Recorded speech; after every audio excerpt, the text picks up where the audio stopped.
ഞാൻ നിങ്ങളുടെ മുന്നിൽ അഭിമാനപൂർവ്വം പരിചയപ്പെടുത്താൻ പോകുന്ന അതിഥി not only in Kerala, all over the ഇന്ത്യയിൽ തന്നെ അറിയപ്പെടുന്ന ഒരു സ്ഥാപനമായ make over paints private limited കമ്പനിയുടെ മാനേജിംഗ് ഡയറക്ടറായ അജിത് നായർ സാറാണ് ഇന്നത്തെ നമ്മുടെ അതിഥി.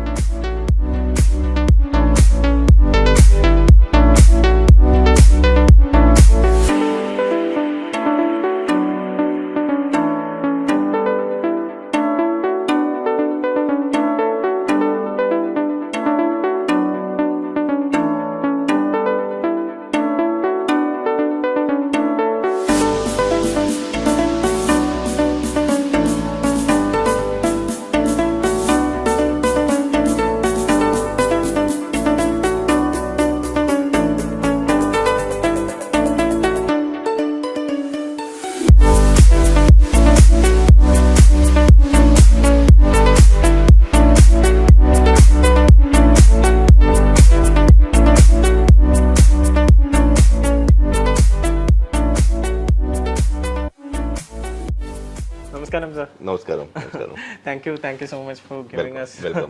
നമുക്കൊരു ടൈം തന്നതിന് ഒരുപാട് നന്ദിയുണ്ട്. കാരണം സാർ എന്താ പറയാ, നല്ലൊരു തിരക്കുള്ള ഒരു വ്യക്തിയാണ്, നല്ലൊരു ഓൺടർപ്രണർ ആണ്, സക്സസ്ഫുൾ ആയിട്ടുള്ള ഒരു ഓൺടർപ്രണർ കൂടിയാണ്. അപ്പോൾ സാറിന്റെ കുട്ടിക്കാലത്തോട്ട് പോകാം. സാർ കുട്ടിക്കാലത്ത് പഠിച്ചതൊക്കെ എവിടെയായിരുന്നു? ഞാൻ ആക്ച്വലി പഠിച്ചത് ഇനീഷ്യൽ എന്റെ ഒരു 2-3-4 വർഷം ഞാൻ കേരളത്തിലായിരുന്നു.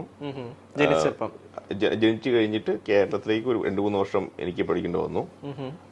പിന്നെ അത് കഴിഞ്ഞ് ഞാൻ പഠിച്ചതെല്ലാം രാജസ്ഥാനിൽ തന്നെയാണ്, അജ്മീറിലാണ്. എന്റെ ഫാദർ ആക്ച്വലി CRPF-ലായിരുന്നു, മദർ നേഴ്സ് ആയിരുന്നു. അങ്ങനെ ഫാദർ മദർ ഒക്കെ 1972 പോയത് അവിടെ സെറ്റിലായി, അവിടെ ജോലിയൊക്കെ ആയിരുന്നല്ലോ. അങ്ങനെ ഞങ്ങൾ അവിടെ ജനിച്ചു വളർന്നതെല്ലാം. ഞങ്ങളുടെ റൂട്ട്സ് എല്ലാം ഇപ്പൊ തൊടുപുഴയാണ് അച്ഛന്റെ വീട്, അമ്മയുടെ വീട് തിരുവല്ല. അങ്ങനെ എല്ലാവരും ഭയങ്കര കണക്റ്റഡ് ഫാമിലിയാണ് ഇപ്പോഴും. 2-3 years ഇവിടെ പഠിച്ചെന്ന് പറഞ്ഞു. ഇവിടുന്ന് പെട്ടെന്ന് ഇവിടുത്തെ എഡ്യൂക്കേഷൻ സിസ്റ്റം നമ്മുടെ അവിടുത്തെ എഡ്യൂക്കേഷൻ സിസ്റ്റം തമ്മിൽ ഒന്ന് കമ്പയർ ചെയ്ത് നോക്കുമ്പോൾ സാറിന് ഏതാണ് കുറച്ചുകൂടി ബെറ്റർ എന്ന് തോന്നുന്നത്? ആ സമയത്ത് ഞാൻ കൊച്ചുകുട്ടിയല്ലായിരുന്നോ, അങ്ങനെ ആകുമ്പോൾ എനിക്ക് ആ ഒരു സിസ്റ്റത്തിനെ പറ്റി എനിക്ക് അങ്ങനെ പറയാൻ ഇപ്പൊ എനിക്ക് നല്ലപോലെ ഓർമ്മ പോലില്ല. പക്ഷേ മൊറോർലെസ് എനിക്ക് തോന്നുന്നു ഇപ്പം ഇവിടുത്തെ എഡ്യൂക്കേഷൻ സിസ്റ്റം കുറച്ചുകൂടി ബെറ്റർ ആണെന്ന് എനിക്ക് ഇപ്പം ഇവിടെ ബിസിനസ് ചെയ്തുമ്പോൾ മനസ്സിലാവുന്നുണ്ട്. in this present situation exactly, because ഇപ്പം ഓഫീസ് സ്റ്റാഫുകൾ അവിടെയുണ്ട് ഇവിടെയുണ്ട്. ഇവിടുത്തെ ആൾക്കാരുടെ ഒരു ചലഞ്ചിനെ ചെയ്യുന്ന രീതികളും പ്രൊഫഷണലിസവും അതൊന്നും അവിടെ മിസ്സിംഗ് ആണ്, ഒരുപാട് ലെവലിൽ മിസ്സിംഗ് ആണ്. സോ കുറച്ചുകൂടെ സ്മാർട്ട് ആണ്, കുറച്ചുകൂടെ കോമൺ സെൻസ് യൂസ് ചെയ്യുന്ന ആൾക്കാരാണ്. പിന്നെ ഒരു ചലഞ്ച് വരുമ്പോൾ അതിനെ എങ്ങനെ എത്രമാത്രം ideas plan B 1 and plan B അവരുടെ എപ്പോഴും കാണും, 2 പ്ലാൻസ് എപ്പോഴും കാണും. ഇതൊക്കെ അവിടെ മിസ്സിംഗ് ആണ്. ഈ ഒരു ചൈൽഡ്ഹുഡ് പഠനത്തിന് ശേഷം നെക്സ്റ്റ് സൺഡേ യാത്ര എങ്ങോട്ടേക്കായിരുന്നു? ഞാൻ ആക്ച്വലി പഠിച്ചുകൊണ്ടിരിക്കുമ്പോഴാണ് എന്റെ ഫാദർ എക്സ്പയർ ആവുന്നത്. എനിക്ക് ഏകദേശം 7th ക്ലാസ്സിലായിരുന്നു അന്നേരമാണ് ഫാദർ എക്സ്പയർ ആവുന്നത്. പിന്നെ 10th ക്ലാസ് വരെ കുഴപ്പമില്ലാതെ ഒരു എഡ്യൂക്കേഷൻ ആയിരുന്നുള്ളത്. 10th ക്ലാസ് വരെ ഞാൻ അത് ഞങ്ങൾ ജയ്പൂരിലേക്ക് ഷിഫ്റ്റ് ആയി. കേരളത്തിൽ മറ്റേ രാജസ്ഥാന്റെ തലസ്ഥാനം, അങ്ങോട്ട് ഷിഫ്റ്റ് ആയിട്ട് പിന്നെ അവിടെയാണ് പിന്നെ ഹയർ എഡ്യൂക്കേഷനും MBA എല്ലാം കഴിയുന്നത് അവിടെ. അത് വെച്ച് നോക്കുമ്പോഴത്തേക്ക് ഒരു CRPF ജവാനും കൂടെയാണ്. പക്ഷെ സാർ എന്തുകൊണ്ടാണ് ഈ ഒരു ബിസിനസ്സിലോട്ട് ഒരു ട്വിസ്റ്റ് നോക്കിയത്? ബേസിക്കലി CRPF-ലായിരുന്നു ഫാദർ. പക്ഷെ CRPF-ൽ എന്റെ ഫാദറിന്റെ ഒരുപാട് കഷ്ടപ്പാട് ഞാൻ കണ്ടിട്ടുണ്ട്. ബിക്കോസ് പപ്പയ്ക്കാണ് ഇപ്പോഴും ഒരു പോസ്റ്റിംഗ് ഇവിടെ വന്നാൽ ചിലപ്പോൾ ആസാമിലായിരിക്കും, ചിലപ്പോൾ നാഗാലാൻഡിലായിരിക്കും. അവിടുത്തെ ഫിക്സ് പ്ലേസ് ഇല്ല. അത് മാത്രമല്ല ഒരുപാട് ഇങ്ങനത്തെ ഒക്കെ ഒരു യുദ്ധങ്ങളൊക്കെ നടക്കുന്ന സ്ഥലത്താണ് പപ്പയുടെ ഇപ്പോഴും പോസ്റ്റിംഗ് ഉണ്ടായിരുന്നത്. അതുകൊണ്ട് ആ സമയം തൊട്ട് എനിക്ക് എന്റെ മനസ്സിൽ ഒരിക്കലും ആർമി അതൊന്നും ഇല്ലായിരുന്നു. കാരണം തീർച്ചയായിട്ടും നമുക്ക് ലൈഫ് എന്ന് പറയുമ്പോഴത്തേക്കും ഒന്നല്ലേ ഉള്ളൂ, മാക്സിമം എക്സ്പ്ലോർ ചെയ്യുക, ഫാമിലിക്ക് വേണ്ടിയിട്ട് ജീവിക്കുക. അങ്ങനെ MBA-ക്ക് ശേഷം തന്നെ നെക്സ്റ്റ് എന്തായിരുന്നു സാറിന്റെ പ്ലാൻ? MBA കഴിഞ്ഞിട്ട് എന്റെ പ്ലാൻ എന്ന് പറഞ്ഞാൽ ബേസിക്കലി ഒരു എന്റർപ്രൈനർ ആവണം തന്നെയായിരുന്നു. ബിക്കോസ് എനിക്ക് ചെറിയൊരു എക്സ്പീരിയൻസ് ഒക്കെ പല കമ്പനിയിലും എടുത്തു. അതിനു മുമ്പ് ഞാൻ ചെറിയ ചെറിയ ബിസിനസ് പല ചെറിയ രീതിയിൽ ചെയ്തിട്ടുണ്ട്. സ്റ്റഡീസിന് ഇൻ ബിറ്റ്വീനിലും സ്റ്റഡീസിന് മുമ്പും അങ്ങനെയൊക്കെ ആയിട്ട് ചെറിയ ബിസിനസ്സുകൾ. അപ്പൊ അതെല്ലാം അട്ടർ ഫെയിലിയർ ആയിരുന്നു. ഒരുപാട് ആൾക്കാരെ നമ്മൾ വിശ്വസിക്കും, അവർക്ക് പൈസ കൊടുക്കും, പക്ഷെ അവർ തരത്തില്ല. So we should be very cunning business ചെയ്യുമ്പോൾ. എത്രമാത്രം നമുക്ക് ഏതൊക്കെ കാര്യത്തിലാണ് നമുക്ക് കോൺസെൻട്രേറ്റ് ചെയ്യേണ്ടത് അതിനെ പറ്റി പഠിച്ചതെല്ലാം ആ ഒരു സമയത്തുള്ള ബിസിനസിനെ വെച്ചിട്ടാണ്. എന്നിട്ട് അതിനുശേഷം നമ്മൾ ഈ ബിസിനസ് അത് കഴിഞ്ഞിട്ട് എനിക്ക് എന്റെ ആ സമയത്തും ഫണ്ടൊന്നും ഇല്ലായിരുന്നു. ബേസിക് ആയിട്ടുള്ളൊരു രാജസ്ഥാൻ പത്രിക എന്ന് പറഞ്ഞ ഒരു ന്യൂസ് പേപ്പറിനകത്താണ് എനിക്ക് സർക്കുലേഷൻ മാനേജറായിട്ട് ജോലി കിട്ടിയത്. എന്റെ എപ്പോഴും ടൂറിംഗ് ആയിരുന്നു ജോലി. ഇൻഫാക്ട് ആ സമയത്ത് എന്റെ കല്യാണം കഴിഞ്ഞായിരുന്നു. പക്ഷെ ആ സമയത്ത് നല്ല രീതിയിൽ എന്റെ ടൂർസും കാര്യങ്ങളെല്ലാം ഉണ്ടായിരുന്നു.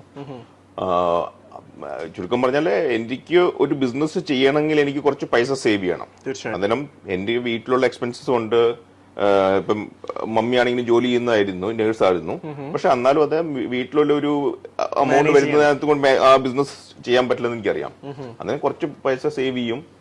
അങ്ങനെ കുറച്ച് TADയുടെ ഫണ്ടും അതെല്ലാം സേവ് ചെയ്തിട്ട് പിന്നെ കുറച്ച് മമ്മി എനിക്ക് ഹെൽപ്പ് ചെയ്തു. അങ്ങനെ ഒരു ചെറിയ രീതിയിൽ മീൻസ് 1.5 lakh rupees സ്റ്റാർട്ട് ചെയ്ത ബിസിനസ് ആണിത്. അതെന്തായിരുന്നു ഈ ഒരു പെയിന്റിന്റെ ഫീൽഡ് ചൂസ് ചെയ്യാനുണ്ടായിരുന്ന റീസൺ?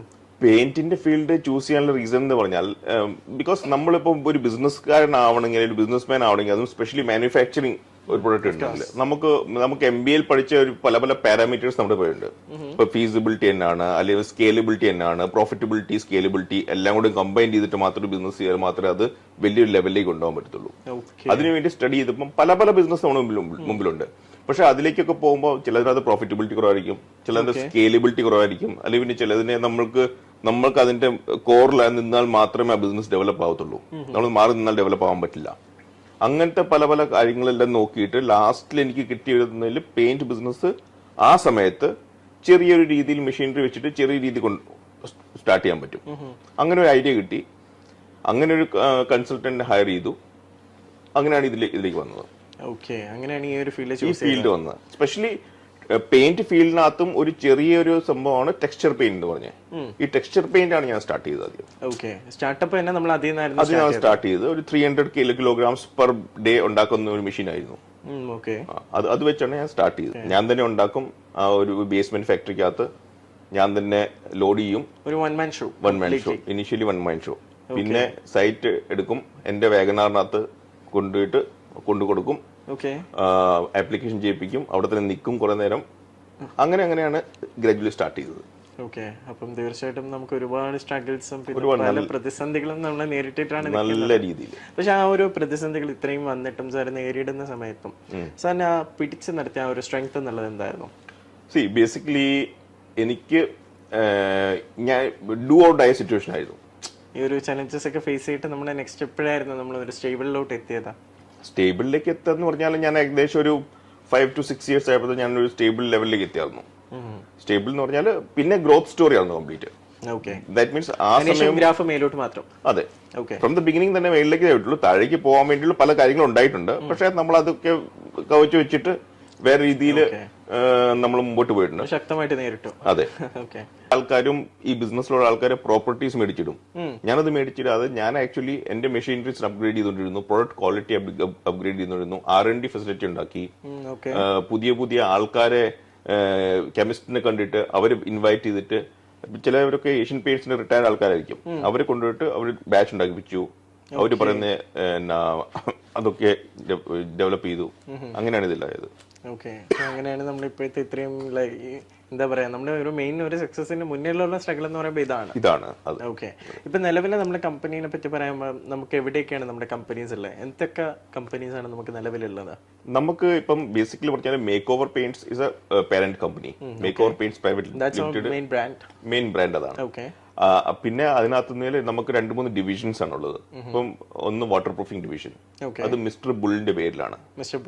മിസ്റ്റർ ബുള്ളിന്റെ പേരിലാണുള്ളത്. പിന്നെ ഒന്ന് സ്റ്റോൺ ടെക്സ് എന്ന് പറഞ്ഞ ടെക്സ്ചർ പെയിന്റിന്റെ കംപ്ലീറ്റ് റേഞ്ച് ഉണ്ട്. അത് ഇങ്ങനെ 3 നമ്മളുള്ളത്. രാജസ്ഥാനിലൊക്കെ നമുക്ക് പ്രൊജക്ട്സ് ഉണ്ട്. ഇപ്പം രാജസ്ഥാൻ ഗവൺമെന്റിന്റെ projects, RSRDC, Rajasthan housing board, അങ്ങനെ തന്നെ പല പ്രൊജക്ട്സ് ഉണ്ട്. ഇത്രയും ഗവൺമെന്റിന് വേണ്ടിയിട്ട് വരെ നമ്മൾ ഇത്രയും പ്രോജക്ട്സ് ചെയ്തിട്ട് പെട്ടെന്ന് നമ്മൾ സ്വന്തം നാട്ടിലോട്ട് നമ്മൾ ഈ ബിസിനസ് ഇംപ്ലിമെന്റ് ചെയ്തപ്പം സ്റ്റാർട്ടിംഗ് ടൈമിൽ സാറിന് എന്തൊക്കെയാണ് പ്രോബ്ലംസ് ആയിട്ട് ഫേസ് ചെയ്യേണ്ടി വന്നത്? അല്ലെങ്കിൽ വേറെ എന്തെങ്കിലും സ്ട്രഗിൾസ് ആയിട്ട് അങ്ങനെ എന്തെങ്കിലുമൊക്കെ സാറിന് ഇഷ്യൂസ് ഫേസ് ചെയ്യേണ്ടി വന്നിട്ടുണ്ടോ? തീർച്ചയായിട്ടും ഉണ്ട്. ബിക്കോസ് എന്ന് വെച്ചാൽ ഇപ്പം നമ്മള് 2 വേറെ ടൈപ്പ് സംസ്ഥാനമാണ്. 2 ക്ലൈമാറ്റിക് കണ്ടീഷൻ ഡിഫറെന്റ് ആണ്. ഇവിടുത്തെ ക്ലൈമാറ്റിക് കണ്ടീഷൻ ഭയങ്കര റെയിൻഫോളും അതൊക്കെ ഉള്ളതാണ്. അവിടുത്തെ ഹോട്ട് ആൻഡ് അറൈഡ് ക്ലൈമറ്റ് ആണ്. അങ്ങനെ ആകുമ്പോൾ അവിടുത്തെ പ്രൊഡക്റ്റ് ഒരു വേറെ ഡിമാൻഡ് ഡിഫറെന്റ് ആയിരിക്കും, എക്സ്പെക്ടേഷൻ ഡിഫറെന്റ് ആയിരിക്കും. ഇവിടുത്തെ ക്വാളിറ്റിയുടെ എക്സ്പെക്ടേഷൻ ഡിഫറെന്റ് ആയിരിക്കും, ഇവിടുത്തെ റേറ്റ്സ് ഡിഫറെന്റ് ആയിരിക്കും, സോ എൻറ്റയർലി ഡിഫറെന്റ് മാർക്കറ്റ്. അങ്ങനെ ആകുമ്പോൾ നമ്മൾ അതിനനുസരിച്ചുള്ള പ്രൊഡക്റ്റ് ഡെവലപ്പ് ചെയ്തു ഇവിടത്തേക്ക് വേണ്ടിയുള്ള പുതിയ രീതിക്കുള്ള പുതിയ അത് തന്നെ. അപ്പം ഇവർക്ക് വേണ്ടിയുള്ള എക്സ്റ്റീരിയർ ഇമൽഷൻ എങ്ങനെയാണ്, അതിനകത്ത് എത്രമാത്രം പായലും പൂപ്പലും വരാതിരിക്കാൻ പറ്റും, അതുപോലെ തന്നെ ലാസ്റ്റ് എത്രമാത്രം ചെയ്യാൻ പറ്റും, അതിന്റെ എല്ലാ പാരാമീറ്റേഴ്സ് കണ്ടുപിടിച്ചിട്ട് അതിനനുസരിച്ച് പ്രൊഡക്റ്റ് ഡെവലപ്പ് ചെയ്തു. ഇപ്പൊ നിലവിൽ നമുക്ക് 2 കമ്പനീസ് മീൻസ് രാജസ്ഥാൻ ആൻഡ് കേരളയിൽ വെച്ച് നോക്കുമ്പോൾ നിലവിൽ മൊത്തത്തിൽ എത്ര സ്റ്റാഫുകളാണ് നമുക്കുള്ളത്? നമുക്ക് ഏകദേശം 100 സ്റ്റാഫ് ഉണ്ട്, 100 പേരുണ്ട്. 100 സ്റ്റാഫ്. അതെ, 1 man to 100. അതെ. അതെ. ഇപ്പം നമുക്ക് നിലവിൽ ഇപ്പം നമുക്ക് ഇവിടെയും കമ്പനിയുണ്ട്, അവിടെയുണ്ട്. മെയിൻലി നമുക്കിപ്പം ഈ ഒരു പെയിൻ സെക്ഷനാണ് നമുക്ക് മെയിൻലി ഉള്ളത് പോലും. നമുക്ക് തീർച്ചയായിട്ടും നമുക്ക് നല്ലൊരു കോമ്പറ്റീഷൻ ഈ ഒരു ഫീൽഡിൽ തന്നെ ഉണ്ട്. അത് നമ്മുടെ കോമ്പറ്റീറ്റേഴ്സ് എന്ന് പറയുമ്പോഴത്തേക്ക് ടോപ്പ് ലെവലിലേക്ക് ഒരുപാട് ആൾക്കാരുണ്ട്. ഈ ഒരു കോമ്പറ്റീഷൻ്റെ ഇടയിലും നമ്മുടെ സംരംഭം എങ്ങനെയാണ് സാർ ഇത്രയും നല്ല രീതിക്ക് കൊണ്ടുവരുന്നത്? അതിൻ്റെ ഒരു സക്സസ് മന്ത്രം എന്താണ്? ബേസിക്കലി ഞാൻ പെയിന്റ് സ്റ്റാർട്ട് ചെയ്യാൻ വേണ്ടി പോയ സമയത്ത് ഇനിഷ്യലി അതിന് ഒരു ചില ആൾക്കാർ നമ്മൾ അറിയുന്ന പെയിന്റ് ലൈനിലുള്ള ആൾക്കാർ സംസാരിക്കുമ്പോൾ അവർ ചോദിക്കുന്ന ഒരു കാര്യം ഉണ്ടായിരുന്നു, നിങ്ങൾ 10-20,000 രൂപ സാലറി ഉണ്ട്, നിങ്ങൾ ചുമ്മാ രാജസ്ഥാനിൽ പത്രികയിൽ തന്നെ ജോലി വെച്ചാൽ പോരെ, എന്തിനാണ് നിങ്ങൾ ചുമ്മാ ഇതിനകത്ത് മാർജിനില്ല ഒരു സംഭവം സ്വന്തമില്ല. ബിക്കോസ് അവരുടെ കാഴ്ചപ്പാട് ഒരു പ്രൊഡക്റ്റിനെ പറ്റി അത്രമാത്രം ഒരു ലിമിറ്റഡ് ആണ്. പക്ഷെ നമ്മൾ കാണുന്ന സ്റ്റോറി ഓട്ടോമാറ്റിക്കലി ഒരു വലിയൊരു അതാണ്. ബിക്കോസ് ഇന്ത്യയുടെ ഗ്രോത്ത് സ്റ്റോറി, അവിടെ വരാൻ പോകുന്ന ഒരു ന്യൂക്ലിയർ ഫാമിലി, അല്ലെങ്കിൽ പർച്ചേസിംഗ് പവർ ഇൻക്രീസ് ആവാൻ പോവാണ്. അതൊക്കെ കണ്ടിട്ടാണ് നമ്മളെല്ലാവരും അത് ചെയ്യുന്നത്. ഇനിഷ്യലി ആൾക്കാർ പറയുന്നത് പോലെയല്ല, നമ്മൾ അവിടെ തന്നെ അവർക്ക് സ്റ്റാർട്ട് ചെയ്തപ്പം തന്നെ അവരുടെ മുമ്പ് വെച്ച് നമ്മൾ ഗ്രോ ചെയ്ത് കാണിച്ചു. അങ്ങനെ ആകുമ്പം തീർച്ചയായിട്ടും അതെ, ഇതിനകത്ത് എല്ലാത്തിനും നല്ല പ്രോഫിറ്റബിലിറ്റി ഉണ്ട്. നല്ല പ്രോഫിറ്റബിലിറ്റി ഉള്ള സാധനം നല്ല ക്വാളിറ്റി ആയിട്ട് കൊടുക്കുവാണെങ്കിൽ കസ്റ്റമർ അതിന്റെ റേറ്റ് തരും. തീർച്ചയായിട്ടും ഇനീഷ്യലി ഒരു എന്റർപ്രൈനർ നോക്കുന്നതെന്ന് വെച്ചാൽ നമ്മുടെ പ്രൊഡക്റ്റിന് എന്നാണ് ഫീച്ചേഴ്സ് ഉള്ളത് അതല്ല നോക്കേണ്ടത്, അവരുടെ റിക്വയർമെന്റ് എന്നാണ്, അവർക്ക് എന്നാണ് വേണ്ടത്, അത് ഐഡന്റിഫൈ ചെയ്തിട്ട് ആ പ്രൊഡക്റ്റ് അതിനനുസരിച്ച് ഡെവലപ്പ് ചെയ്തിട്ടുണ്ടെങ്കിൽ തീർച്ചയായിട്ടും അവർ അതിന്റെ കോസ്റ്റ് കൊടുക്കാൻ തയ്യാറാണ്. തീർച്ചയായിട്ടും. കാരണം ഇപ്പൊ പറഞ്ഞ ഒരു പോയിന്റ് എന്ന് പറയുമ്പോൾ നമ്മൾ യങ്സ്റ്റേഴ്സ് ബിസിനസ് ആരംഭിക്കാനിരിക്കുന്ന ആൾക്കാരും അതുപോലെ തന്നെ ബിസിനസ് ഇന്റർവ്യൂസ് കണ്ടുകൊണ്ടിരിക്കുന്ന ബിസിനസ് പീപ്പിളും ഡെവലപ്പ് ചെയ്തെടുക്കേണ്ട ഒരു പോയിന്റ്. ആ ഒരു ബിസിനസ് ഗ്രോത്തിന് വേണ്ടിയിട്ട് പലരും പല പ്രോഡക്ട്സ് ഇറങ്ങുന്നുണ്ട്. അപ്പൊ നമ്മൾ ഈ ഒരു പെയിൻസിന് അങ്ങനെ എന്തെങ്കിലും മീൻസ് ഒരു മാർക്കറ്റിംഗ് സ്ട്രാറ്റജിക്ക് വേണ്ടിയിട്ട് നമ്മൾ എന്തെങ്കിലും റീറൂട്ട് ചെയ്തിട്ടുണ്ടോ? ബേസിക്കലി എല്ലാവരും ഫോളോ ചെയ്യുന്ന ഒരു കമ്പനി ഏഷ്യൻ പെയിന്റ്സ് ആണ്. ഈ ഏഷ്യൻ പെയിന്റ്സിന് ഒരു പ്രൊഡക്റ്റ് റേഞ്ച് ഉണ്ട് കംപ്ലീറ്റ്. എനിക്ക് മനസ്സിലാക്കിയ കാര്യം ഏഷ്യൻ പെയിന്റ്സിന്റെ ആ പ്രൊഡക്റ്റ് റേഞ്ച് എന്നാണ്, ആ പ്രൊഡക്റ്റ് റേഞ്ചിന്റെ ഈക്വലന്റ് ആയിട്ടുള്ള മെറ്റീരിയൽ നമ്മൾ ഡെവലപ്പ് ആക്കുവാണെങ്കിൽ അതിനനുസരിച്ച് ഇപ്പം ഏഷ്യൻ പെയിന്റ്സിന് ഏസ്, എപെക്സ്, അൾട്ടിമ പ്രൊഡക്റ്റ് ഉണ്ടെങ്കിൽ എനിക്ക് സ്മൂത്ത്, ഷീൽഡ്, അഡ്വാൻസ് സെലക്ട് ഉണ്ട്. ഇപ്പം ഏഷ്യൻ പെയിന്റ്സിന്റെ ഒരു കസ്റ്റമർ വന്നിട്ട് പറയുകയാണ് എപെക്സ് അൾട്ടിമ ഈ ഒരു പ്രൊഡക്റ്റ് ആണ്, ഞാൻ പറയേണ്ട സെലക്ട് എടുക്കുക, ഞാൻ അതിനെ മാച്ച് ചെയ്തു തരാം. അതിന്റെ ക്വാളിറ്റി പാരാമീറ്റേഴ്സ് അതിനേക്കാളും ഒരുപാട് കുറവ് റേറ്റിനകത്ത് ഞാൻ മാച്ച് ചെയ്തു തരാം. അങ്ങനെ ആ ഒരു റേഞ്ച് പ്രൊഡക്റ്റ് എന്റെ കയ്യിൽ കംപ്ലീറ്റ് ഉണ്ട്. മനസ്സിലായി. സാറിന്റെ ഫാദറും മദറും സാറിന്റെ ലൈഫിൽ എത്രമാത്രം സ്വാധീനം നൽകിയിട്ടുണ്ട്? തീർച്ചയായിട്ടും അതെ. സ്റ്റാർട്ട് ചെയ്യുമ്പോൾ തീർച്ചയായിട്ടും ഞാനൊരു ബിസിനസ് ഫാമിലിയിൽ അല്ലാത്തതുകൊണ്ട് ഇപ്പം മമ്മിക്കാണെങ്കിലും അത് ചെറിയ പേടി ഉണ്ടായിരുന്നു. ബിക്കോസ് നമ്മളിപ്പം ബിസിനസ് സ്റ്റാർട്ട് ചെയ്യുന്നു, അത് എത്രമാത്രം സക്സസ്ഫുൾ ആക്കാൻ പറ്റും. ഇപ്പൊ എനിക്കുള്ള കോൺഫിഡൻസ് തീർച്ചയായിട്ടും എനിക്കുണ്ട്. പക്ഷെ ഞാൻ അതിനെ ഒരു ലെവലിൽ മാത്രമേ അവർ കാണിച്ചു കൊടുക്കാൻ പറ്റത്തുള്ളൂ. പക്ഷെ അതിനകത്തുള്ള ഓപ്പർച്യൂണിറ്റീസ് എന്നാണ്, അതിനകത്തുള്ള പ്രോഫിറ്റബിലിറ്റി എന്നാണ്, അതിലെ സ്കേലബിലിറ്റി എന്നാണ്, അത് ഞാൻ പഠിച്ചിട്ടുള്ളതാണ്.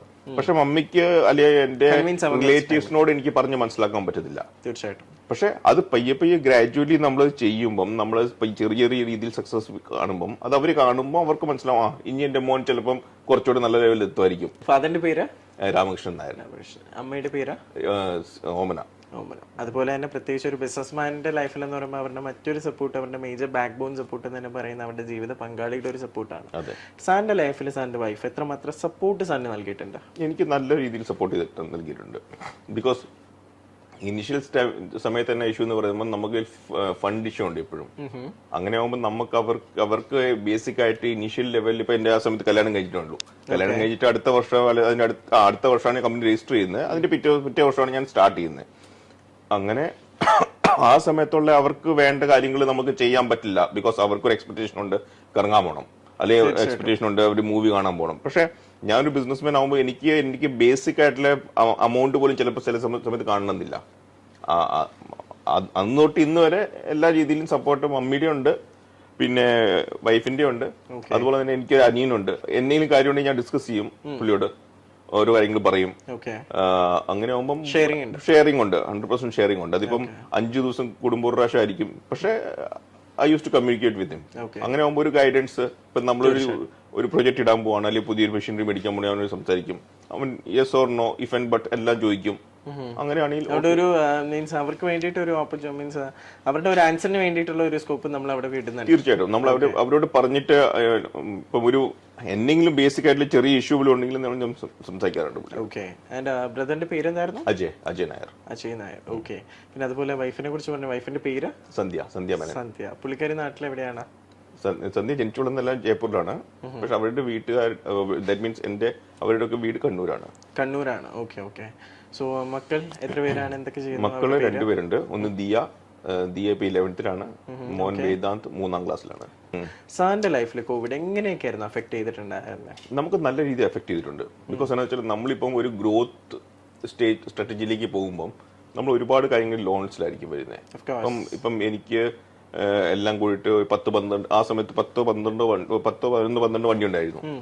ഒരുപാട് ഏകദേശം എല്ലാം ലോണിലായിരുന്നു. അപ്പൊ ആ സമയത്ത് 10-12 വണ്ടിക്ക് നമ്മൾ ഇൻസ്റ്റാൾമെന്റ് കൊടുക്കുന്നു, അല്ലെങ്കിൽ നമ്മുടെ ലിമിറ്റ്സ് ചെയ്യുന്നു. അതെല്ലാം കുറച്ച് പ്രശ്നങ്ങൾ ഉണ്ടായിരുന്നു, പക്ഷെ അതെല്ലാം ചെയ്തു പോയി. ബിക്കോസ് നമ്മൾ പോകുന്ന സ്മൂത്ത് റൂട്ട് ജസ്റ്റ് മാറുമ്പോൾ ബുദ്ധിമുട്ടുണ്ടല്ലോ, അത് വെച്ചിട്ടുള്ള പ്രശ്നം ഉണ്ടായിരുന്നു. ഇനി ഇതല്ലാണ്ട് മറ്റെവിടെയെങ്കിലും കൺട്രീസിൽ എന്തെങ്കിലും പുതിയ ബാക്കപ്പ് പ്ലാൻസ് എന്തെങ്കിലും? വേറെ വിദേശത്ത് നിന്നിപ്പോ ചെയ്യാൻ അതില്ല, ബിക്കോസ് ഇന്ത്യയിൽ തന്നെ ഓപ്പർച്യൂണിറ്റി നല്ലവണ്ണുണ്ട്. ഓക്കെ. ഇന്ത്യയിൽ മറ്റു സ്ഥലങ്ങളിലോട്ട് നമ്മൾ എക്സ്പാൻഡ് ചെയ്യാൻ ചെറിയൊരു പ്ലാൻ ഉള്ള പോലെ തോന്നുന്നു. എനിക്ക് തമിഴ്നാട്, കർണാടക അവിടെ എല്ലാം ചെയ്യണമെന്നുണ്ട്. പിന്നെ എനിക്ക് ചിലപ്പം എനിക്കൊരു പ്ലാനിങ് ഉണ്ട്, ഒരു ഒറീസ അവിടെ ഒരു പ്ലാന്റ് ഉണ്ടെന്നുള്ളത്. അല്ല, അവിടുത്തെ കുറച്ച് ഗ്രോത്ത് പ്രോസ്പെക്ട് ഉണ്ട് ആ ഏരിയ കംപ്ലീറ്റ്. നല്ല രീതിയിൽ അത് ഗ്രോ ചെയ്യുന്ന സ്ഥലമാണ്. അതായത് ഒരു അമ്മയുടെ ഒരു സപ്പോർട്ടോട് കൂടി ഒരു 1.5 lakhs ഇട്ട് ഒരു ചെറിയൊരു സ്ഥാപനം, ഒരു 1 man ഷോ വെച്ച് തുടങ്ങിയിട്ട് ഇന്ന് 100 കുടുംബങ്ങളുടെ ഒരു കുടുംബനാഥനായി മാറി. എപ്പോഴെങ്കിലും ചിന്തിച്ചിരുന്നോ നമ്മൾ ഈ ഒരു സക്സസിലോട്ട് എത്തുമെന്ന്? ഞാൻ ഫ്രാങ്ക്ലി പറയുവാണെങ്കിൽ ഞാൻ എക്സ്പെക്ട് ചെയ്തേക്കാളും താഴെയാണ് ഇപ്പോൾ ഞാൻ നിൽക്കുന്നത്, ഫ്രാങ്ക്ലി സ്പീക്കിംഗ്. ഞാൻ തീർച്ചയായിട്ടും അതെ, എനിക്ക് എന്റെ മനസ്സിനകത്ത് ഒരു ക്വസ്റ്റ്യൻ മാർക്ക് ഇതുവരെ ഉണ്ടായിട്ടില്ല. എനിക്ക് ബിസിനസ് ചെയ്യുമ്പോൾ ക്വസ്റ്റ്യൻ മാർക്ക് ഉണ്ടായിട്ടില്ല, പ്രശ്നങ്ങൾ ഉണ്ടായിട്ടുണ്ട്, പല രീതിയിലുള്ള പ്രശ്നങ്ങൾ ഉണ്ടായിട്ടുണ്ട്. പക്ഷെ എനിക്ക് ഒരിക്കലും ക്വസ്റ്റ്യൻ മാർക്ക് ഇപ്പോഴും ഇല്ല, എനിക്ക് ചെയ്യാൻ പറ്റില്ല എന്നുള്ളത്. മൈറ്റ് ബി പോസിബിൾ, അതായിരിക്കും എന്റെ ഈ ലെവലിൽ എത്താനുള്ള കാരണം കൂടി. അതാണ് നമ്മുടെ ഒരു സക്സസ് മന്ത്ര. ഓക്കെ. ഈ ഒരു ജീവിതം ഒന്ന് തിരിഞ്ഞു നോക്കുമ്പോൾ ഒന്ന് ആരോടാണ് ഏറ്റവും കൂടുതൽ നന്ദി പറയാനല്ലേ? തീർച്ചയായിട്ടും എന്റെ മമ്മി, പിള്ളേര്, വൈഫ്, അനിയൻ, അവരൊക്കെയാണ് തീർച്ചയായിട്ടും സപ്പോർട്ട് ചെയ്തത്. ബിക്കോസ് അവർ കാരണമാണല്ലോ ഞാൻ തീർച്ചയായിട്ടും ഇവിടെ എത്തുന്നത്. സാറിന്റെ ഒരു ഫ്യൂച്ചർ വിഷൻ, മുന്നോട്ടേക്ക് എന്താണ് പ്ലാൻ പേഴ്സണലി? ഒരു വിഷൻ എന്ന് പറഞ്ഞാൽ എനിക്കിപ്പം ഒരു ഫാക്ടറിക്ക് വേണ്ടിയുള്ള സ്ഥലം കിട്ടിയിട്ടുണ്ട് കണ്ണൂര്. അവിടെ ഒരു ഫാക്ടറി ഉണ്ടാക്കണം. അത് ഒരു നല്ല രീതിയിലുള്ള ഫാക്ടറി ആയിരിക്കും ഉണ്ടാവാൻ പോകുന്നത്. അതിന് വേണ്ടിയുള്ള അടുത്ത വർഷം ഫസ്റ്റ് ഇനിഷ്യൽ തൊട്ട് ചെയ്യണം. അതൊരു അൾട്രാ മോഡേൺ ഫെസിലിറ്റി ആയിരിക്കും വരാൻ പോകുന്നത്, നല്ല പ്രൊഡക്ഷൻ കപ്പാസിറ്റി എല്ലാം ഉള്ളത്. പിന്നെ ഒറീസ അല്ലെങ്കിൽ അവിടുത്തെ അതുപോലത്തെ സ്ഥലത്ത് എവിടെയെങ്കിലും ഒരു ഫാക്ടറി സ്റ്റാർട്ട് ചെയ്യണം. ഇനിഷ്യലി കുറച്ച് പ്രൊഡക്ട്സ് കുറച്ചുകൂടെ ഡെവലപ്പ് ചെയ്യാനുണ്ട്, ഒരുപാട് ഓയിൽ ബേസ്ഡ് പ്രൊഡക്ട്സ് സ്റ്റാർട്ട് ചെയ്യാനുണ്ട്, അത് ചെയ്യണം. കണ്ണൂർ ഒരു പ്രൊഡക്ഷൻ മീൻസ് ഒരു ഫാക്ടറി ആരംഭിക്കുന്നു, അതുപോലെ ഒറീസയിൽ സ്റ്റാർട്ട് ചെയ്യണമെന്ന് പറയുന്നു.